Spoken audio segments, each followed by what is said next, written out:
Então aconteceu que no segundo 1023º ano do governo do Jonas, o Membronita pensou,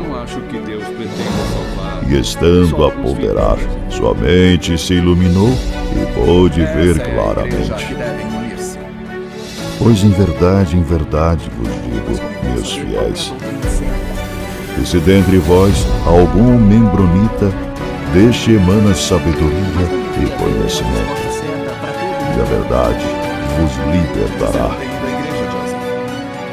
Sábio é o membronita que conhece os limites da própria ignorância. A sua alma está em jogo.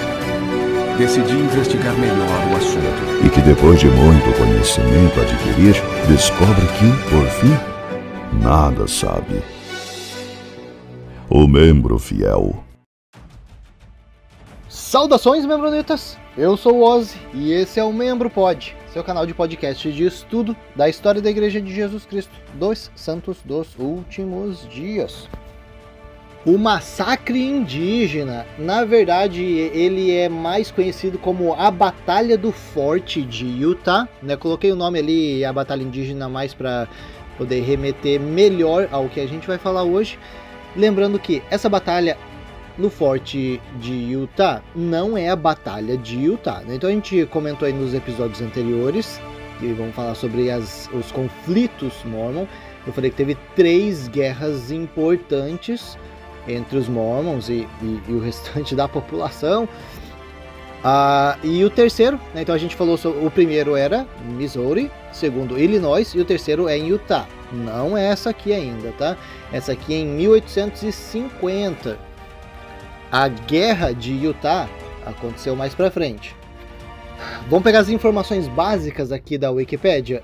Aconteceu em fevereiro de 1850, para ser mais exato.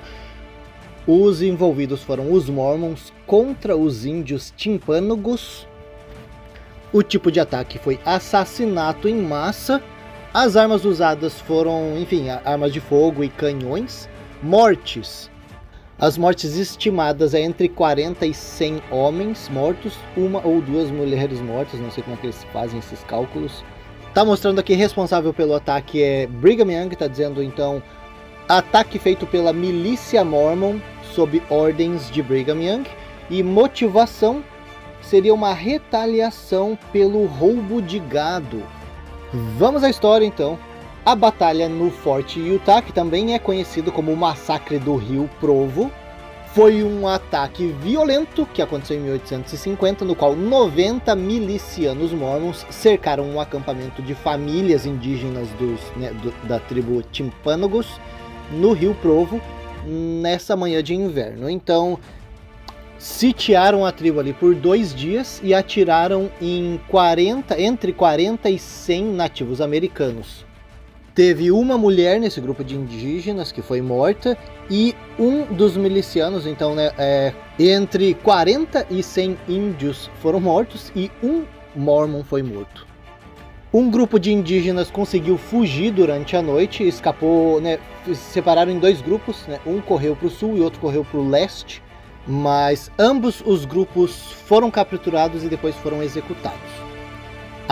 Olha só, além desse pessoal todo que foi morto aí, nossa, é isso, cara, o pessoal tentou escapar, eles capturaram, executaram, e além desse pessoal todo que foi morto, mais de 40 crianças, mulheres e alguns homens dessa tribo foram levados como prisioneiros para aquele forte de Utah, e depois, mais tarde, foram vendidos como escravos para as famílias da igreja. Olha, cara, que legal.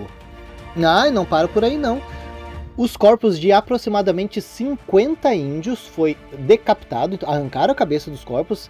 Ai, cara, tá meio pesado isso aqui.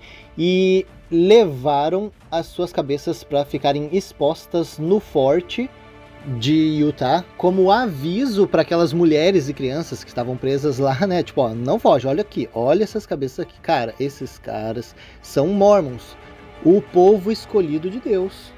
Esse pessoalzinho aqui é aquele que reclamou que estava sendo expulso, sabe? A gente tá aqui em Missouri, a gente tá aqui em Illinois, ninguém quer a gente aqui, estão expulsando a gente, que chato, né? Pô, que injustiça, né? É o mesmo pessoal. Chegam num território novo, despreparado, e tem umas atitudes como essas. Bom, vamos continuar aqui. A história ela não está cronológica, a gente está lançando algumas informações de acordo com o que eu estou lendo aqui no site. Então, antes desse massacre acontecer, os indígenas, né, essa tribo Timpanogos, estava tolerando a presença dos colonos mormons na região, né? Então os mormons chegaram, estavam explorando aquela região, a gente acha que meio que vai ficar por aqui mesmo, os índios já estavam por ali, mas falaram, cara, beleza então, fica aí de boa. A princípio os mormons estavam se estabelecendo numa área um pouquinho mais longe dos indígenas, então ok, legal, mas de repente eles começaram a descer mais pro sul, ficar mais perto das tribos, e daí assim, cara, né, a gente vai ter que meio que coabitar aqui. Mas ainda assim, inicialmente, os dois grupos estavam desfrutando ali de momentos de amizade mútua, legal. Aí teve um episódio meio chato que um dos índios, chamado Velho Bispo, né, Old Bishop, roubou uma peça de roupa de um dos mormons, e daí a resposta a isso foi assassinar. Pois é, mataram o cara que roubou a peça de roupa. Ó, com certeza um exagero aí na retaliação. Os índios não gostaram disso, eles responderam roubando 50 cabeças de gado dos mormons. Os mormons não gostaram dessa resposta, então esses colonos que estavam ali no forte de Utah, eles entraram em contato com a liderança da igreja lá em Salt Lake City e falaram, cara, podemos entrar em guerra com esse grupo de indígenas aqui? Estão incomodando. Então Isaac Higbee, Parley P. Pratt e Willard Richards conversaram com Brigham Young, e então a mando de Brigham Young foi decidido exterminar qualquer indígena ali nas proximidades daquele assentamento mormon. Brigham Young enviou um grupo chamado Legião de Nauvoo, que era o exércitozinho dele, junto com o capitão, vamos ver, capitão George D. Grant, e também o general Daniel H. Wells, para liderar esse exército. O exército mormon foi até o centro da aldeia dos Timpanogos e atacou eles. Os Timpanogos tentaram se defender ali de dentro da aldeia, viram que não ia dar, era muita coisa para eles, abandonaram e fugiram dessa aldeia. Só que, né, o exército mormon continuou perseguindo os indígenas até exterminar eles. Essa aldeia aqui era do chefe Old Elk, é o velho alce. Lembrando que eles são várias aldeias separadas, né? Então, assim, as outras aldeias às vezes não tinham nada a ver com a treta, mas como os mormons iam passando pelo caminho, eles iam exterminando esse povo, mesmo que fosse de aldeia diferente. Vamos voltar um pouquinho na história de novo? Vamos voltar. Fevereiro de 1849. Vamos ver como que aconteceu esse lance de roubo de gado. O Dimmick B. Huntington conversou com o líder dos Timpanogos, que era o Little Chief, né, o pequeno chefe, sobre o desaparecimento de gado. Pois é, cara, tá desaparecendo um gado nosso aqui, como é que fica isso? O Little Chief explicou essa situação. Ó, falou, cara, a gente aqui, né, entre os indígenas, tem dois carinhas que são assim bem mão leve, meio kleptomaníaco. E, cara, eles são meio que renegado da tribo, né? Então, que é o Roman Nose, tipo, o nariz romano, e o Blue Shirt, que é o camisa azul. Os dois ladrõezinhos Timpanogos. Então, o chefe indígena falou, cara, esses dois, eles são meio mão leve, eles estão roubando o gado de vocês, a gente não tem nada a ver com isso, né? Se vocês quiserem capturar eles, matar eles, quiser fazer qualquer coisa com eles, não tem problema, eles não representam a gente. Beleza, os mormons foram embora, depois eles juntaram uma equipe de 50 militares para poder voltar ali na tribo. Esse exército mormon voltou ali e falou, cara, cadê os dois? Cadê esses carinhas aí que a gente quer dar uma conversadinha com eles? O líder indígena ficou assustado e falou, cara, não precisava tanto, né, para resolver essa história aqui. Mas enfim, né, os mormons falaram, cara, cadê eles? Beleza, então o líder indígena mandou mostrarem aonde é que estava a aldeia desses dois responsáveis.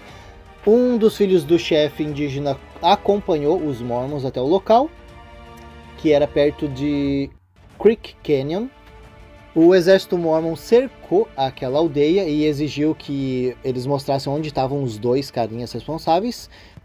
A tribo se negou a falar qualquer coisa, começou a atacar o exército mormon. O que não foi muito uma boa ideia, né? Eles estavam em bem menos número. Alguns tentaram fugir, as mulheres foram capturadas e os Mormons mataram, né, implacavelmente os timpânogos restantes. Bom, com esses conflitos, então ali em final de março, começo de abril, então lembrando que a gente está em 1849. Em fevereiro eles começaram a ter esse problema, comecinho de março eles tiveram esse conflito com a aldeia.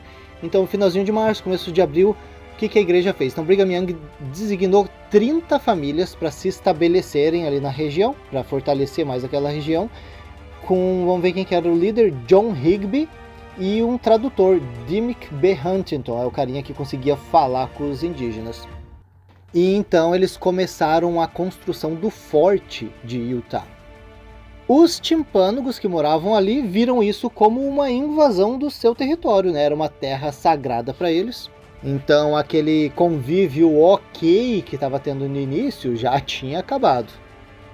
Enquanto os Mormons estavam tentando invadir mais território, eles foram bloqueados por um grupo de indígenas liderados por um carinha, vamos ver qual é o nome dele, Ancartwets.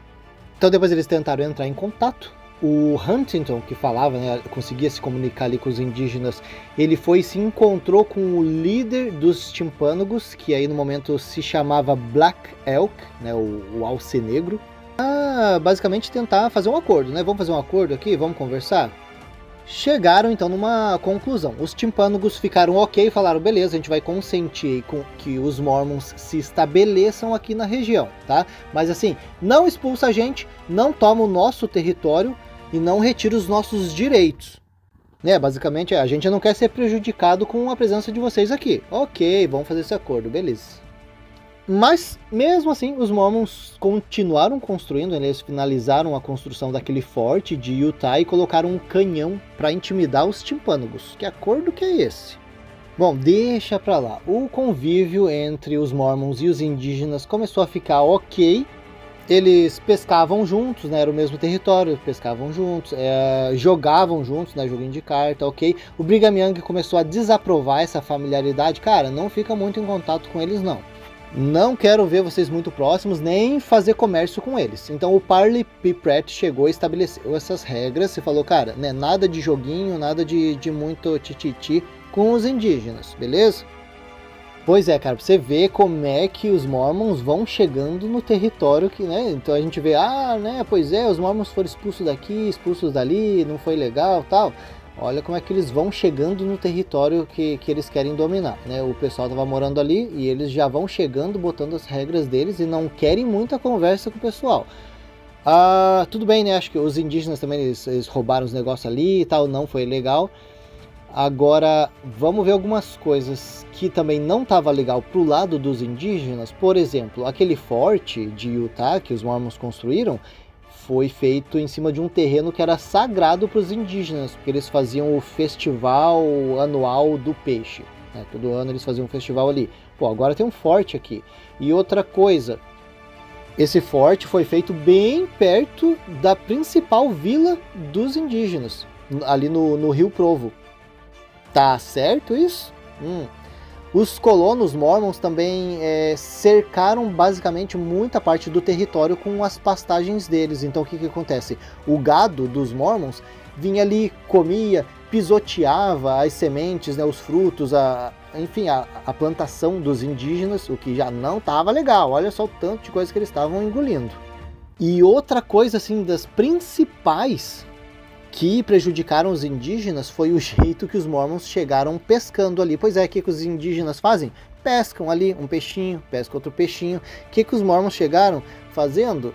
Pegaram aquelas redes de emalhar para pesca. Joga aquela rede, né? Me esqueci, tem um nome, peraí. Enfim, esqueci. Dessa rede você joga ali na água e vai pegando assim, um monte de peixe. Então o que acontece com isso? Eles acabam com o peixe do local e os timpânogos ficam sem comida, basicamente, né?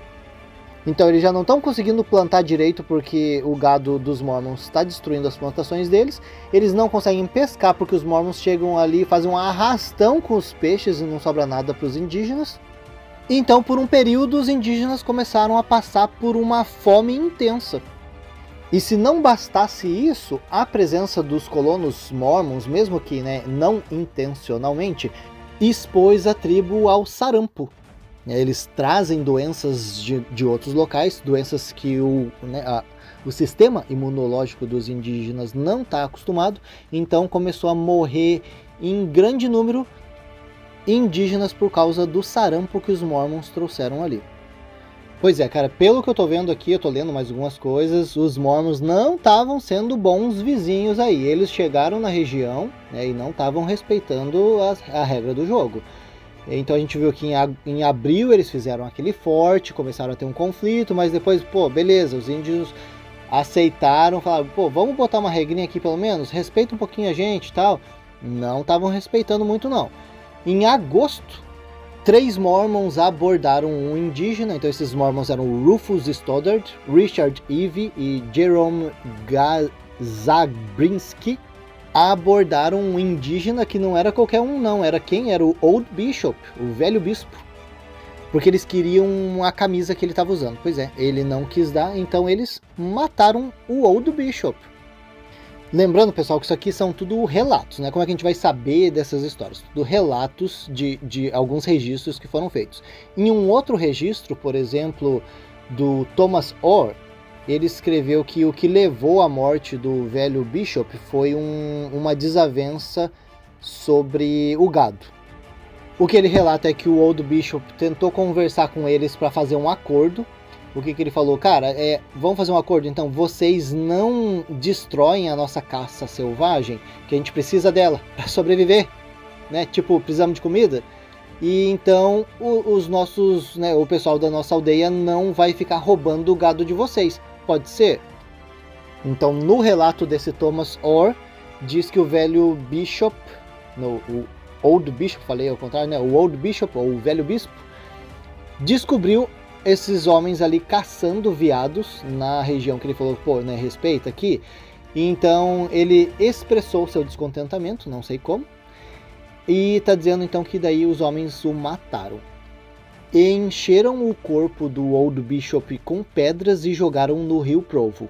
De acordo com esse relato, esses 3 homens voltaram para o Forte Utah se gabando abertamente de ter assassinado o Old Bishop. Os timpânogos encontraram o corpo, descobriram quem foi, descobriram que era o Richard Eve que estava envolvido nesse assassinato, ficaram furiosos e exigiram a entrega dos assassinos, o que obviamente os mormons se recusaram a entregar os responsáveis. Os timpânogos, eles tinham uma tradição que é basicamente como se fosse uma indenização. Então, digamos assim, se você acabou prejudicando uma família, você vai indenizar ela. Então, eles queriam pelo menos, se não iam entregar os assassinos, que pelo menos compensassem materialmente eles pela morte do Old Bishop. Os mormons também se recusaram a fazer essa compensação. Bom, como ambos, os indígenas e os mormons, estavam compartilhando ali a mesma terra para a criação de gado, plantação e também o rio para pesca, os timpânogos, como retaliação, resolveram atirar no gado dos mormons e também pegar milho da plantação deles como resposta a esse assassinato. A situação estava meio que fugindo do controle de volta, então em outubro foi enviado o apóstolo Charles C. Rich para negociar um novo tratado de paz entre eles, só que o Brigham Young já, de novo, aconselhou o Forte de Utah, e os mormons estavam ali, a não considerar os timpânogos como iguais, mas, como nas palavras de Brigham Young, mas ter domínio sobre eles. Esse inverno, chega em outubro, já começa um inverno bravo ali para eles. Estava sendo bem difícil para os timpânogos, que eles estavam sem comida, tava difícil para eles. Nessa época passou um grupo de homens que estava indo para a Califórnia, e eles negociaram armas e munições com o grupo indígena. No meio desse inverno, os indígenas estavam passando com muita dificuldade, eles chegaram até a pedir remédio para os mormons negaram, expulsaram eles dali, sumiram mais 3 cabeças de gado. Então, em janeiro de 1850, os mormons ali do Forte Utah mandaram um recadinho para Salt Lake falando: cara, a situação aqui não tá legal, a gente quer o grupo militar de volta, para atacar os indígenas. Brigham Young, por quê? É porque eles estão roubaram 3 cabeças de gado aqui, nossa. Brigham Young falou, não, deixa pra lá. Os Mormons do Forte Utah não gostaram dessa resposta, então eles voltaram a pedir novamente, depois de alguns dias, se reuniram com Brigham Young, com o líder da milícia, o general Daniel H. Wells, a primeira presidência, o Quórum dos 12, para solicitar uma nova guerra. Os Mormons do Forte Utah falaram que todos do Forte Utah estavam pedindo por essa guerra. Os apóstolos Parley P. Pratt e Willard Richards também defendiam o assassinato dos timpânogos. Não, a gente tem que matar esses caras mesmo. E o que eles mais consideraram nesse pedido aí foi que se eles não tomassem uma atitude, digamos, a igreja falar, beleza, pode ir lá, vamos fornecer o nosso exército aqui para ajudar vocês a matar os indígenas. Se eles não dessem essa resposta, eles tinham medo de perder o Forte Utah, deles se rebelarem e acabar cortando a comunicação com Salt Lake. O que eles não queriam de jeito nenhum, porque esse Forte Utah estava assim, muito bem localizado, estrategicamente falando, nessa rota para a Califórnia. Então, eles precisavam daquele forte. Então nessa reunião ficou decidido levar o exército para o extermínio dos timpânogos, com uma ordem de matar todos os homens timpânogos, mas poupar a vida das mulheres e crianças que se comportassem. Foi redigida então a Ordem de Extermínio Especial número 2 pelo General Wells, enviou ali para o capitão George D. Grant, e na carta ele dizia assim, não tome os índios hostis como prisioneiros e não deixe ninguém escapar, mas faça um trabalho limpo. Enquanto isso, os timpânogos fortaleceram a aldeia deles com barricadas feitas de tora, de madeira caída, não podiam fazer muita coisa. Dentro das fortificações deles, eles tinham cerca de 70 guerreiros e as famílias deles. E inclusive o chefe dos indígenas estava com sarampo. Alguns dos indígenas procuraram abrigo no Forte Utah, porque o que aconteceu? Eles não queriam se envolver nessa batalha, eles eram amigos de alguns dos colonos mormons, então eles falaram, cara, a gente pode ficar aqui, no forte com vocês? Entre esses indígenas que pediram abrigo, estava um tal de Black Hawk, o Falcão Negro. Então, em 8 de fevereiro, a Legião de Nauvoo marchou para enfrentar os timpânogos nessa batalha. Em 2 dias, até os timpânogos começaram a tentar resistir a essa ofensiva mormon, mas deu 2 dias, eles já não estavam conseguindo mais segurar. Essa aqui é aquela batalha que a gente falou no início, em que daí o grupo indígena tentou se separar em 2 grupos, fugir durante a noite, mas foram capturados e mortos. Os Mormons fizeram o Black Hawk, aquele indígena que estava lá no forte pedindo abrigo, para mostrar aonde que os timpânogos poderiam ter ido, quando eles fugiram. E então assim eles conseguiram encontrar esse grupo, matar, conseguiram daí pegar as mulheres que sobraram, as crianças que sobraram, para fazer de prisioneiros de guerra e posteriormente escravos. E ainda um relato mostrou ali que em 13 de fevereiro esses indígenas eles estavam fugindo, e então quando eles foram encontrados eles se renderam. Os Mormons não sabiam bem o que fazer no caso dos indígenas terem se rendido. Então, a primeiro momento, eles prometeram ser amigáveis com os homens timpânogos que tinham se rendido, mas, como relata aqui, na manhã seguinte, alinharam os homens timpânogos para serem executados na frente de suas famílias. Alguns tentaram fugir através do lago congelado, mas os Mormons correram atrás deles a cavalo e atiraram neles. No decorrer dos próximos dias, os Mormons ficaram fazendo uma varredura no local, indo para lá e para cá, vendo se eles conseguiam encontrar mais algum indígena aos arredores. Dia 14, dia 15 de fevereiro, dia 17 também de fevereiro, eles conseguiram encontrar mais indígenas. Onde eles iam encontrando indígenas, eles iam matando. Então, lembrando aqui, o texto diz que teve um Mormon que morreu e 102 timpânogos foram mortos só nessa batalha aqui, tá? Sem contar o que morreu de fome, ou o que morreu de sarampo, ou o que morreu nas outras batalhas anteriores que a gente citou. Como a gente já citou, as mulheres e crianças foram levadas para o forte como prisioneiros. 50 cabeças dos homens timpânogos que foram mortos foram decapitadas e expostas lá para amedrontar o pessoal. As mulheres e crianças que foram deixadas ali como prisioneiros não receberam muitos cuidados, então muitos morreram de frio. E então que esses prisioneiros foram feitos como servos nas casas de famílias mormons em Salt Lake City, com o propósito, vamos ver o que está dizendo aqui, de afastá-los de suas atividades selvagens e educá-los nos hábitos da vida civilizada e cristã. Um nome bem bonito para escravos. Felizmente essa história aí também, né, não deu muito certo no final para os Mormons, porque alguns desses prisioneiros, desses escravos morreram, mas a maioria conseguiu fugir, né? Então quando eles fugiram, eles se explanaram o que tinha acontecido, e essa notícia da escravização dos indígenas chegou até o governo dos Estados Unidos, que tomou algumas providências sobre isso. Então essa questão virou prioridade do agente indiano de Utah, Edward Cooper. Aí, voltando ali para o Forte Utah, um indígena chamado Pat Sovet descobriu sobre os corpos que foram decapitados e foi lá para o Forte de Utah para requerer esses corpos, essas cabeças. Acabou que ele foi preso pelos Mormons, levado a julgamento pelo assassinato daquele um Mormon que morreu na batalha, e foi condenado e executado. Meus parabéns. Meus parabéns para os Mormons, vítimas de intolerância religiosa, perseguição religiosa, injustiçados pela sociedade, quando na verdade são só um povo pacífico, cristão, abençoado por Deus. Essas informações todas que a gente coletou aqui estão na Wikipédia. Quem quiser dar uma pesquisadinha ali, tem todas as fontes históricas que eles coletaram essa informação.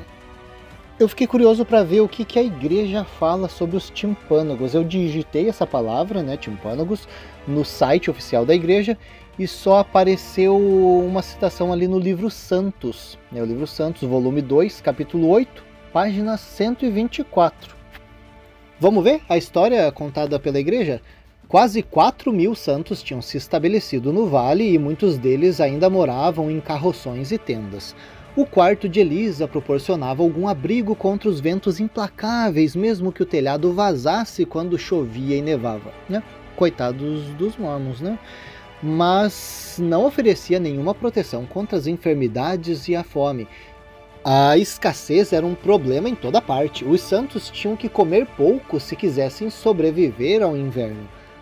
Os timpânogos, seus vizinhos indígenas que moravam no Vale de Utah próximo, também estavam famintos. A chegada dos santos tinha reduzido os recursos naturais na região, especialmente os peixes, uma das fontes de alimento dos timpânogos. Embora os santos e os timpânogos tivessem tentado manter uma boa interação, alguns timpânogos logo começaram a atacar o gado dos santos para aliviar a fome. Ansiosos por manter a paz, Brigham estava ansioso por manter a paz. Pediu aos santos que não procurassem se vingar, mas que, em vez disso, pregassem o evangelho aos índios. O meio-irmão de Elisa, o Oliver Huntington, às vezes trabalhava como tradutor e explorador entre os indígenas. À medida que os ataques persistiram, o Little Chef, o pequeno chefe, o líder dos timpânogos, pediu a Oliver e Brigham que punissem os ladrões. Brigham Young atendeu ao pedido, enviando Oliver e uma companhia armada ao Vale de Utah para parar os ataques. Com a ajuda de Little Chef, a companhia rastreou o bando de ladrões, cercou-os e ordenou que se rendessem. O bando se recusou a se entregar, em vez disso atacou a companhia. Uma luta armada se seguiu e a companhia matou 4 ladrões. Essa luta parou com os furtos, mas a fome e a escassez continuaram. Assamos nossa última farinha hoje e não temos qualquer perspectiva de conseguir mais até a colheita, escreveu Elisa em seu diário em 8 de abril. Nessa época, a primeira presidência tinha chamado o marido dela para servir em missão São Francisco, a fim de supervisionar os ramos da Califórnia e coletar o dízimo. Bem importante, na verdade, essa parte. Essa aí foi a única menção dos timpânogos que eu consegui encontrar no site da igreja. Não vi nada sobre matar 100 índios, não vi nada sobre cortar 50 cabeças e deixar expostas, nem escravizar as mulheres e crianças. Mas entendo, não é muito conveniente citar esses acontecimentos. Bom, eu tinha coletado bastante informação também de um outro site chamado Black Hawk Productions. Essa publicação, sim, tem muito detalhe sobre essa batalha, então se quiser dar uma procuradinha ali na internet, você encontra Black Hawk Productions, vai estar em inglês. Mas é que essa história está bem detalhada ali, provavelmente ia levar muito tempo, eu queria uma parte mais resumida, então eu escolhi a Wikipédia mesmo. Só não é sempre procurando tomar bastante cuidado com as informações que a gente coleta. Por exemplo, esse site Black Hawk provavelmente deve ter sido feito por alguma organização em defesa desses indígenas. Eu não encontrei muita fonte, então esse material deles é meio carente de fonte, né? Por exemplo, eles dizem lá, George Albert Smith ordenou, removam os índios de suas terras. Os índios não têm direito nenhum às terras. E daí não tem a fonte, então eu não sei. George Albert Smith falou isso? Provavelmente, talvez, sim. Mas vamos tomar cuidado aí com as informações que a gente vai absorvendo. E é isso, pessoal. Esse é o nosso episódio do Massacre do Forte Utah, né? O Massacre dos Índios Timpânogos. Não esquece de dar uma checada se você está seguindo lá o nosso canal no YouTube e no Spotify. Compartilhe esse episódio ali nas redes sociais com alguém que vocês acham que se interesse pelo assunto. E deixe o seu comentário. A gente vai ficando por aqui e até a próxima!